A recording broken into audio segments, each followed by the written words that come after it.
Decorating Pages is a podcast dedicated to taking you behind the scenes of the designs of your favorite TV shows and films. Each episode, I'll be sharing design stories from some of Hollywood's most famous sets. Interviews from set decorators, production designers, directors, and actors about creating the look of TV and film, about their design inspirations, and stories that take sets from page to screen.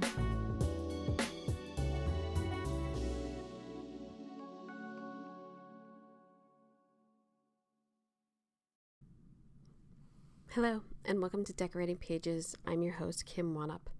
On this episode, we are talking props. A prop master holds the position of getting or creating hero props that the actors hold or use during a scene. Now you can say, well, an actor sits in a chair. Is that a prop?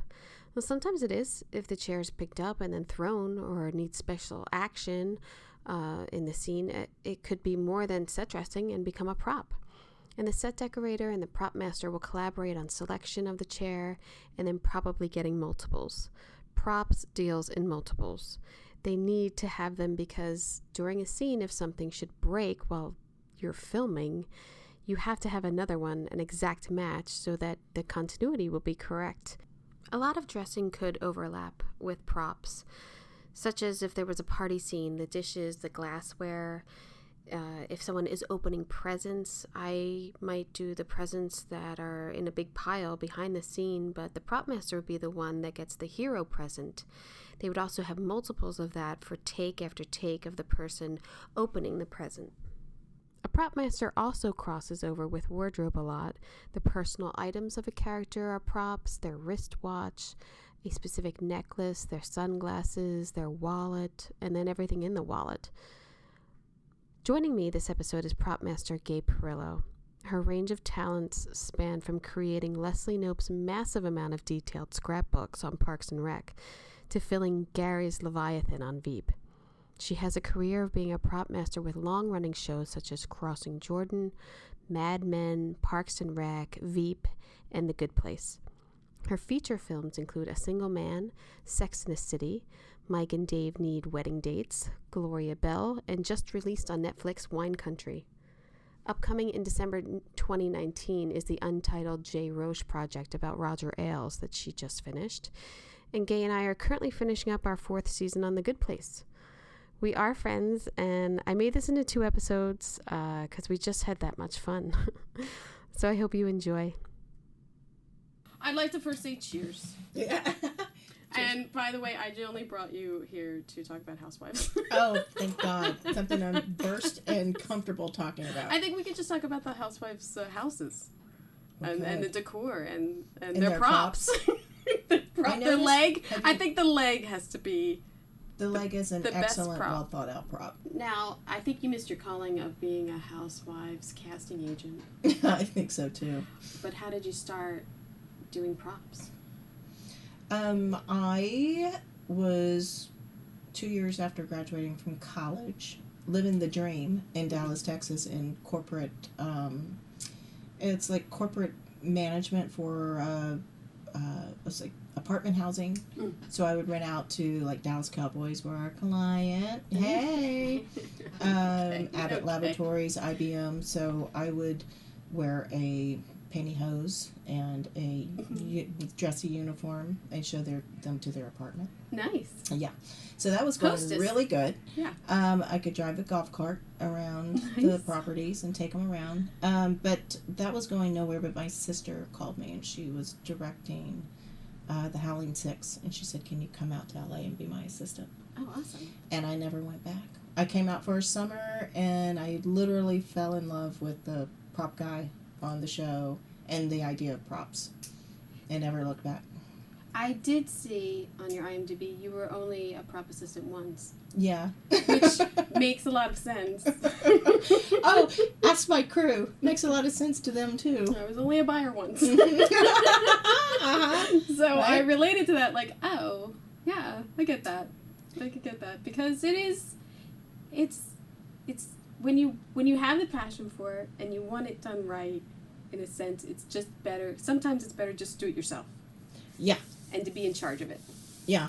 I got to work on this show. This guy asked me to be his assistant, and it was a horror movie, which that was the game in town back then in the early 90s. You could get a job, non-union, and he was very shy, and he was such an amazing prop maker, but on set he was a little on the shy side. So they fired him and replaced him with me, but he stayed on the show because we were a two-person prop department making bloody knives. But yeah, I just felt like that was the position that I wanted to be in, and luckily that same group did, I don't know, like 20 more movies that I stayed on and did. Wow, yeah, because you went for like We would do like 6 films a year. Oh, wow. They would film every 8 weeks and just stayed employed by them. The Full Moon Entertainment.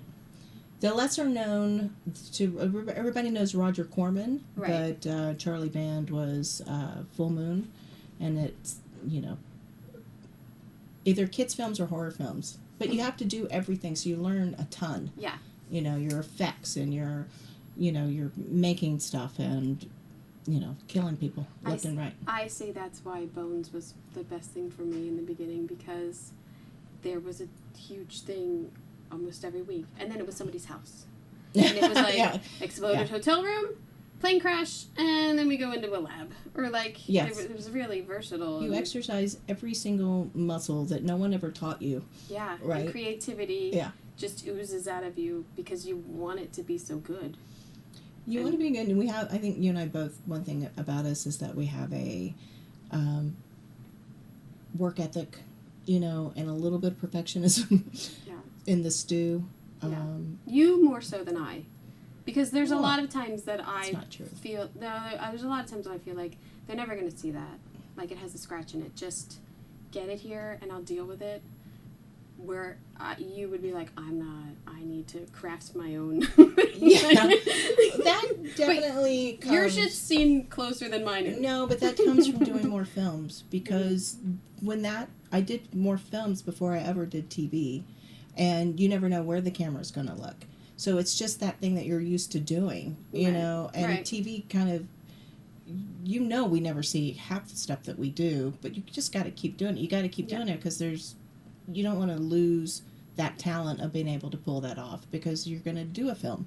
And that film is, as much as TV is my bread and butter, film is my passion, because they do give us the amount of time to research something, prep something, get it right. So, do you prefer film over TV? I prefer the process. The process, because of prep time. Prep time. There's. What about shooting, like on the set? Do you find you have more minutes in the day on a film than you do during TV? Yes, so it's good for my heart and my blood pressure. Yeah. The older I get, it's not as easy to recover. In TV, you're 24/7 going. You know that. It's prep, wrap, shoot, no break. Whereas in a film, the pace is, oh, you're nervous, you got this new script, and you got to break it down. And your characters, and you got to develop them. Everyone's relying upon you to do the breakdown. It's not like in TV where there's a person in every department that does something. Right. In film, you definitely have more responsibilities. But you're given that time.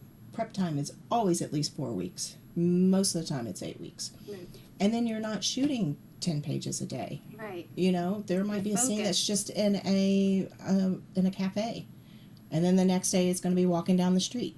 So that pace, and then somewhere around the middle of the film, you go, God, we've already done this, this, and this. I don't have to worry about that anymore. Right. In TV, that shit can always come back. Yes. I can't let go of anything. No. We can bring things back from 4 years ago. Yeah. The backlot's never coming back. The good play. We're never going to see it again. Yes, you can strike that. Never coming back. Throw it all away. Yeah. We're throw it away. Never seeing it again. Throw it away even. Yeah. Cool. Yeah. Episode 1, season 3. We're in the good place. Nothing's harder than trying to reproduce your own shit that you made and can't remember how you did it. Yeah. 4 years ago. And then you're like, why did I do that? I look at stuff. Why did I do go, it that way? Why? Well, I said, who put that there? Had a good reason. Who put that there? You have to give us a break, because you're flying by the seat of your pants, and you have to make these decisions. We're prepping so much while they're shooting Oh, yeah. But how long are you on set every day, would you say, on TV? TV, it's probably 30 on set, 70 in the meetings and shopping. A lot of meetings. Yeah. Film, it's definitely 50 to 60 on set. So probably leans a little more on set. More on set. Yeah. Do you like that? Do you like being on set? I do. Yeah. I do. I do when it's not a dinner scene where somebody's putting the same dollop of mashed potatoes on their plate that I have to look at. And God bless my assistant, Julie Witherington, who's been working for me for 19 years. She was incredible. She's insane and the best. And she's my Dave. Yes. And you know how much we rely upon people like that. Like, she's laser focused with that. I start going into like, what am I going to do about this other scene? And I'm not paying attention, so it's not great for me to be on set like that. And I'm not good at putting things back where they belong. I have other crew members that are amazing at that, and they excel at that, and they know where everything is. Like your crew that you... Yeah, they know where all the bodies are buried. They know where the bodies are buried. All you got to do is say, where's anybody seen that? And they know where it is. I have a thing with my crew that I've said, like, hey, I bought this bag. It was from Target. I dropped it in the gold room on Tuesday. It has the hero blanket in it that I want to use. Where is it? And we have a thing. Just lie to me. And say, let me look into that. Or let me go. And then at least go around the corner and be like, I don't know what she's talking about. And give me some denial that it isn't lost. Damn, I didn't know that we were so similar that way. I know we were similar on 90 other things. I tell them to lie to me. Yeah. Go take another look, and then come back with bad news. Tom just said to me today, do you want me to lie to you? And I go, uh-huh. Yeah. Because they have so much to take in, and we are on such a different road, prepping another episode, or finishing up the last episode, or meetings and scouting and all that I don't know where I put that bag. But I know that it had the hero blanket that I wanted on the sofa over there. But... you know, which then I will bring to set, and Gabe will have a better blanket. So it doesn't matter anyway. No. But they have such a job, as I guess your crew does too, of taking care of when we're not on set, or before we get to set. They're prepping everything for us. Yeah, I think it's the best thing about this business is collaboration. And if anybody saw my name up on something, that name is there's several names underneath my name that equally do as good of work, if not better, than I do. And the same thing with my vendors. Nobody talks about our vendors and what they do for us. Yeah, oh my God, pulling rabbits. Talk about totally unsung heroes. Printing graphics. Here's a text. Do you guys possibly have this? Yes, I'll meet you at the gate after hours. Can you open the prop house on Saturday? Saturday? Can you open the prop house on a Saturday? It shoots Monday. Yeah. Shoots first thing Monday. We rely on a big support system, but I think that it's also one of the best things that I like about our business too. It is, because we have so many different resources also. It's not like you're going to the same person all the time. No, you're not burning that. No. You're burning favors on VEEP, left and right. Yeah. You can't come to the good places and be like, hey, man. It doesn't work like that. But, it takes a village and a half to make 24 minutes of TV. It does, and I think we have to give ourselves a little bit of a break sometimes with that, like, Lucy mentality. I know it's somewhere. It's in this bag. Yeah. Because I'm not for sure that they know that we have to keep all of this stuff in our head. The 20,000 meetings that we go to a week, and what were those notes, and everybody has an opinion about our stuff. Yeah. You know? And let's get into, let's say, you making a prop. The input that you have, because I'm next to you in the meetings, that you have to take in from producers and the showrunner and the writer, and then, sometimes like a visual effects person or like a special effects person or like a gaffer or somebody will have some input. How do you take it all in and really come up with something that you have created with your inspiration in there?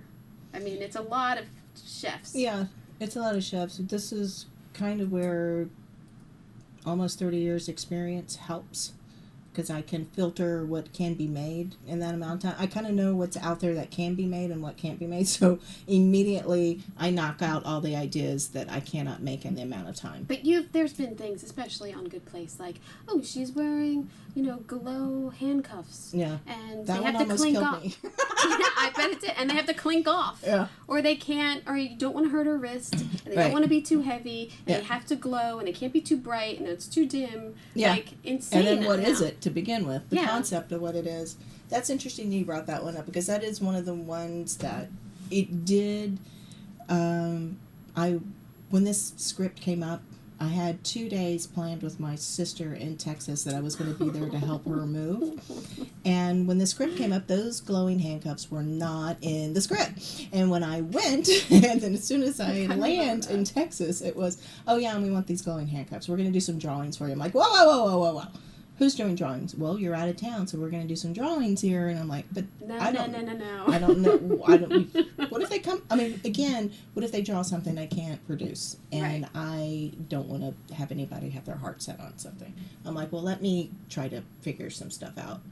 And I immediately start calling around. And my sister and my brother-in-law are not used to my process, which has a lot of F words and pretty much nondescript screaming and yelling. Mm-hmm. And then that's my process. I scream, I yell, I write things on a notepad, I do some sketches, I make calls begging people, could you do this if I needed this by this day? That's what I do. I call everybody who could possibly help me. I scribble something down. I rely upon somebody else doing a drawing. But having said that, especially with that particular prop, I wasn't that comfortable in what I had come up with, so I was trying to make with the person they hired to do the drawing. I said, well, maybe we should go ahead and pull the trigger on that, and I knew it was going to be a lot of money, but I wasn't comfortable with it. And then I had a dream about those bracelets, Janet's bracelets. Oh my God. And I woke up and I said, I got it. And the devotion. well, the devotion you have. No, but it came to me in a dream. But that's happened a handful of times. That's the hardest thing for me is it's time and or money. I like creating things. We all do. You give anybody like, oh, what if it's like this and it does this? But then you tell them you need it in 2 days. Yeah. And you need it to fit in a certain budget. That's when all the creativity just sucks out it of does. it. It does. Yeah. Because the limitations just keep getting smaller and smaller and smaller. It gets smaller. And then you go, how am I going to make this fabulous on, the time and money that we have? I just like to call out, like, it's visual effects. Well, TV trust screens? me, That's visual effects. The worst thing I hate to do is On raise the my Good hand Place. and say, I need visual effects to help me. But this is so welcoming here Yes. that it's like I David can go to Nienhager and is oh my God. Such It's an like, amazing guy. Dude, if this doesn't look the way I want it to look, can you make, and that was, He's again, helped with me this so much. particular bracelet, the design I had was that it was always moving because it was supposed to be magnetic. And so we created this, printed on almost like a translite, this image, and I wanted him to make that move when we were filming. So, and I gave him a light source and I gave him the image. He had to make it move. But yeah, it came out pretty freaking good. I mean, you, like, have to solder shit and, like, get down and dirty, Well, we don't you? certainly have to solder it when it breaks on Yeah. set. Yeah. This shit ain't built to last. You get one episode. Super glue. It's like when and hot glue's your friend on set. It's like when I will never forget when I did that whole red room on VEEP, and then they had a whole scene in there, and Julia sat on the couch, and 5 minutes in it, she was like, "Do we have another cat? This is really uncomfortable." Oh my God. And in my head, I thought, oh my God. I can't get my another God. red room couch. Oh my God. Just oh my God. do it. Like in my head, I'm Oh my God. screaming. I'm like, you have no idea. You have no idea. Yeah.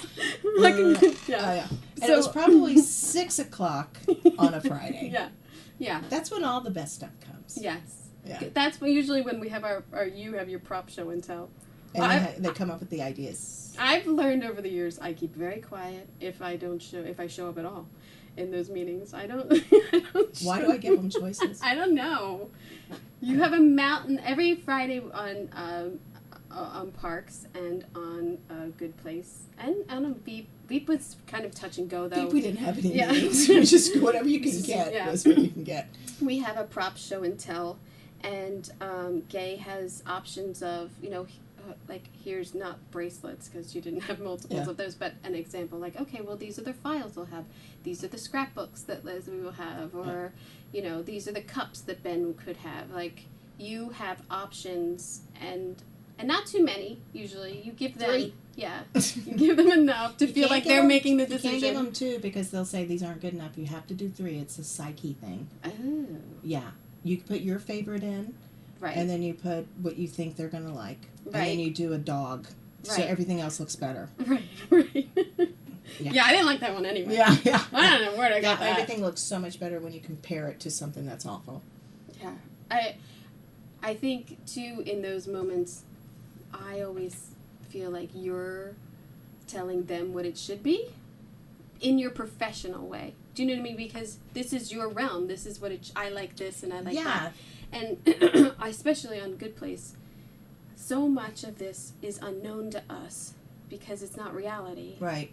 And you have such an imagination that you've come up with this thing and you've put time and effort into it that when they see your props, they're like, oh, yeah, that's it. I have to have a B story. I have to know where it comes from. Yeah. I come from Logic Police. Like, but it's I just have hard on this show. It is, but once I find that logic behind it, do you remember when we did were you here when we did the sex toy room? No, season 1? No, we just did it this season. No. Oh, it was just before you came back. But I needed, it's one thing to say you need, it's sex toys, but they're not really sex toys because we don't want it to look like sex toys. Mm. But in reality, for them, it's their sex toys. But I have to have something based in reality. Otherwise, I can't just show up with like a scrub brush. Museum of torture. Exactly. Kind of. Yeah. So they're not typical torture things, but we're calling them torture things. But you have to have something that you're either... Did you have dreams about that one? I did not have dreams about this one, but it took me a while to work it out. Mm. I had to play with stuff, but once I decided I was mocking something that existed as a sex toy in real life, that was my spin on it, then I could do it. And then they were coming out of me like... Right. I was at a table making, like, I think 20 were God. Made. They're like, gay. Whoa. Okay, that's probably... You're going to want to edit that. Like, gay. They weren't coming out of me, 20 of them. Yeah, we don't want to... Yeah, that sounds bad. No. This is reality, gay. But I had pictures. Somebody told me about them. What kind of props do you hate making? Like, are you sick of paperwork? Okay, paperwork is number 1. Yeah. Thanks for saying that because I couldn't tell you what it would. Paperwork. Yeah, labels. Like, for me, I completely respect people like Graham, who does our graphics. And he makes paperwork look good. And it looks real. But it's not my wheelhouse. Paperwork is not my thing. If I had to do a military show, I've done a couple of, but you know how we have like military episodes and things like that on TV. You always have a doctor episode or whatever. Right. Things that are precise, that are uninspiring to me, but they have to be precise. I don't get any pleasure out of propping. Right. You know? I know. I don't like police stations. No. See, I don't like, I hate police stations. Or hospitals. Hate hospitals. Hospitals, though, something about the equipment I can wrap my brain around. Police stations is nothing but the badge, the visitor, the paperwork. Well, I feel like... For me, you know. For medical, it's always hard because reality and then what you can rent is huge. Right. If a film and you had time and you could like source out like exactly the newest version of something, but medical's always like, oh, it's the IV setup, it's this, and you're like, oh. No, that's a really good point because what's available and what's out there. Yeah. I had to make a cryovac machine because you couldn't rent a cryovac machine on Crossing Jordan. Mm-hmm. This thing was a monstrosity and it cost a ton of money. How about here? We had the MRI machine. We had to buy it. Or didn't we buy it or something? On what? On this when they had the university. I didn't do that episode. Oh, they had the university. You had to buy an MRI, like a defunct one. The big one, the donut thing. Or maybe we rented it for like a couple. I forget. It was on my budget. I forget. But you're so right though. It's like it looks so dated. It's like anything that we can get is not available to rent. No. I mean, if you can get contact in medical and make like good contacts and they'll send you shit, that's like a dream. I feel like. But again, you have to have time. That's where, like on a film, you do have a little bit more time. You know that set's coming in like 8 weeks, and you can make that call, make that deal. But not on us because we're network, and you can't really make those deals on their own. You are also really restricted, as am I, but you really are restricted, like product placement and products. Yeah. Even though we rely heavily on product placement in some scenes, it's better now with Netflix and HBO and everything, and you're true to what the product is, but you have a close relationship with product placement. We're going to go back to my worst props, and that is things that are generic things that, because we can't see a label, that breaks my heart. It takes me out of the scene personally when I watch something. And just given an extra 2 days where you can create a product that looks real, we all assume it's real, but a lot of times you're not afforded that, or it's not a hero prop enough to do that. God, I hate seeing fake labels and stuff. And we were also restricted a lot by clearance. Yes. And that kills us sometimes too, and kills great ideas. Things that don't make any sense to me. Great ideas are killed by someone saying, really I don't think so. Or, too close. Yeah, too close. Uh-huh. Can you make another version? Can you make another label? All the artwork, it affects us all in that. It does, and I get it to some extent with the people who would sue you, but so much of the stuff I really don't see somebody suing us over for things, you know? I mean, my biggest fear is, like, it's uncleared artwork. And I once got a call on Bones, and this guy called my office, and he was like, hey, I'm a fan of the show, and I was watching the episode last night, and my artwork is on there, and I didn't give you clearance. Shut up. And I was like, hold, please. Yeah. And I was like, Tonko, no, where? English. What episode was last night? Get the files. Where did we get this artwork? And I was like, I'm gonna look into this. And he was like, oh, hold. And he was like, no shit. And I was like, can you give me a little background? He tells me this photograph. I look it up. I'm like, look, I rented it from a prop house, and they have clearance. So here's their number. You're gonna have to take it up with them. Oh my God. That's the only. I mean, and that was early on, and I'm still always like petrified that a call is gonna come in. That was my artwork, and I didn't give you clearance, and now NBC owes me $25 million. Jesus. Something like that, you know. So what is the end game with that? What does they usually want? A fee? They want they want money. Okay. Yeah. I mean, it's your artwork. Maybe you should, I don't know, I'd be pretty happy. It'd be like, oh, they didn't, but I can use that to my advantage if I have artwork. No, I'm not. I know. You and I are such, like, we just get it done. Yeah. Some of the rules are not priority on the list. Yeah. And, I mean, I feel like certainly in the last 10 years that has changed our industry. And not in a good way. You can't show board games. You can't show anything anymore. It's a sin, really. Yeah. It really does.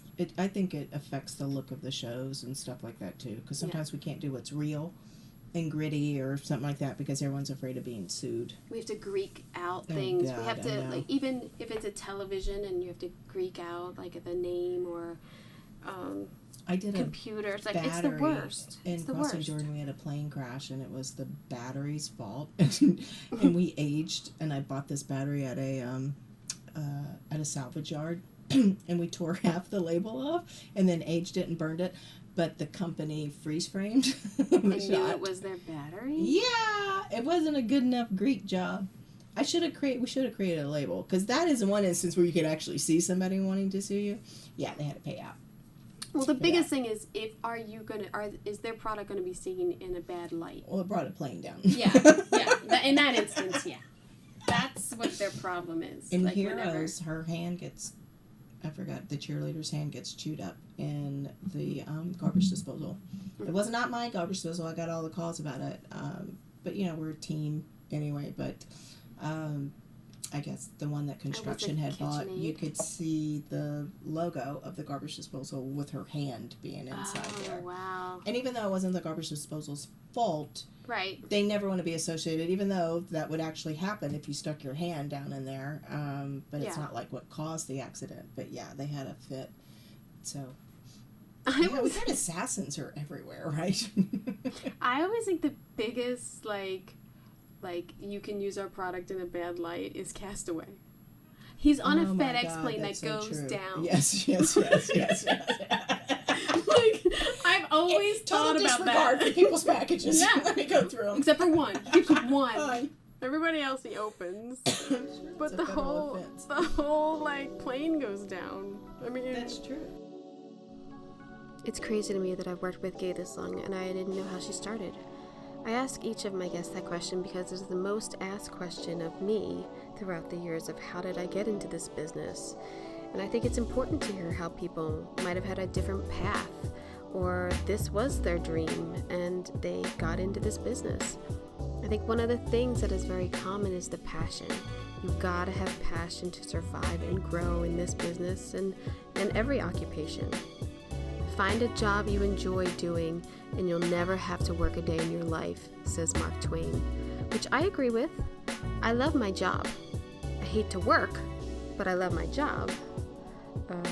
But I continue with Gay on this next episode, so stay tuned. If you want to be up to date about our podcast schedule, please visit decoratingpagespodcast.com and subscribe to our newsletter. Thank you for joining me. I hope you got an earful. I'm Kim Wanup for Decorating Pages. Decorating Pages is sponsored by Stogie Floaty, luxury pool floats. Float 'em if you got 'em. Visit stogiefloaty.com. Welcome to Pro Tips for the Pros, brought to you by Floor & Decor Bailey's Crossroads. In this series, we'll explore essential advice for professional contractors to deliver outstanding renovation results. Let's dive in. Keep the work area clean and organized throughout the renovation process to create a positive impression and minimize stress for the customer. Regularly clean up debris and dust to maintain a safe and comfortable living environment. Thank you for joining us for this pro tip on planning thorough renovations. Stay tuned for more expert advice brought to you by Floor & Decor Bailey's Crossroads. A lot of people tolerate ordinary. Ordinary bathrooms, kitchens, entryways. Well, not on your watch. If you're a pro, you've got a new partner in town. Floor & Decor.